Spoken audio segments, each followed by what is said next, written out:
Okay, and finally, we're going to get on to the third video. The third video, we're going to do a different method, which is called the square root method. You don't have to know this, but because you can still just use the other methods by factoring. This is a little bit faster than some of the factoring things that we do. Notice that we have a difference of squares, x squared equals 16. I'm going to do this using the factoring method. So, of course, I'm going to rewrite it with everything on one side, which means I'm going to subtract 16 from both sides. This becomes x minus 4 times x plus 4 equals 0. If I set each of those equal to 0, I get x equals 4 and x equals negative 4. Okay, so that's what I get for my answers. Now what I'm going to do is I'm going to do the square root method. So the square root method says I take the square root of both sides. I take the square root of x squared, and I take the square root of 16. Notice I left a little bit of room up front. That's because we have a third rule. So here is our third rule. If you use the square root to solve a problem, you must use plus or minus on the part that is the constant, the 16 or whatever number's over there. You have to put the plus or minus there. Notice I put the plus or minus there, but I don't put the plus or minus there. Okay, so solving this now, we take the square root of x squared, the square root of x squared, hold on, hey, the square root of x squared is just x, and we take the square root of 16, that's plus or minus 4. Notice now we have two answers. We have x equals positive 4 and x equals negative 4. So we have two answers in this case. Sorry about them being crazy. And notice it's the same answer that we got up here. So notice that we have to do that to get that right answer. I'm going to stop for a minute. Sorry about that. As you can tell, when you have a puppy, things can just happen. So let's go ahead and do one where you need to use the square root method.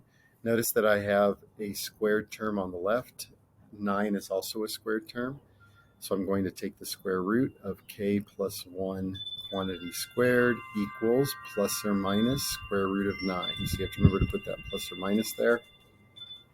When I take the square root of a square, they basically cancel. So that is k plus 1 equals plus or minus 3. Now notice it's not just a variable, so I can't leave it as an answer like this because we don't know k yet. We're going to write this as two equations. One equation is k plus 1 equals 3, and k plus 1 equals negative 3. I'm going to subtract 1 from both sides, so k equals 2. I'm going to subtract 1 from both sides, so k equals negative 4. So we have two answers here, 2 and negative 4. Okay, last problem. We're going to do it this way. We can do this using difference of squares. This is 2y times 2y. This is 3/4 times 3/4. And now I have a minus sign, so I have a difference of squares. So I can solve it that way. Or I can move this to the other side. So I get 4y squared equals 9 over 16. I take the square root of both sides, so I get the square root of 4y squared. That equals plus or minus the square root of 9 over 16. The square root of 4y squared is just 2y. I'm going to come all the way over here. We can see it that it's 2y.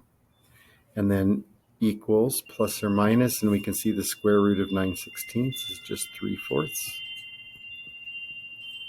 Okay, so now I have this. Now what I have to do is I still have to do two equations because I have a number in front. So I have to actually go through and solve it. And I really don't have to necessarily do that because I'm going to divide both sides anyway. And I know one's going to be plus and one's going to be minus in this particular instance.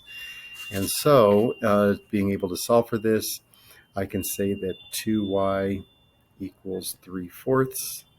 Divide both sides by 2. Those two cancel.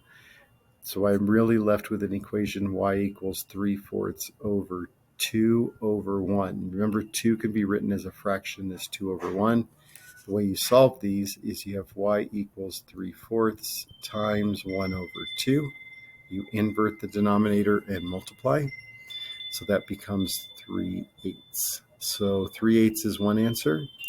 And you'll notice in this particular case, when it's multiplication, we're going to get just the opposite, meaning that our other answer is going to be -3/8, and that would be our second answer. And that's what we've got. So we are done with this particular lesson. Probably one of the harder lessons. We still have to deal with the quadratic formula and some of the other stuff, but we will get there and figure it out.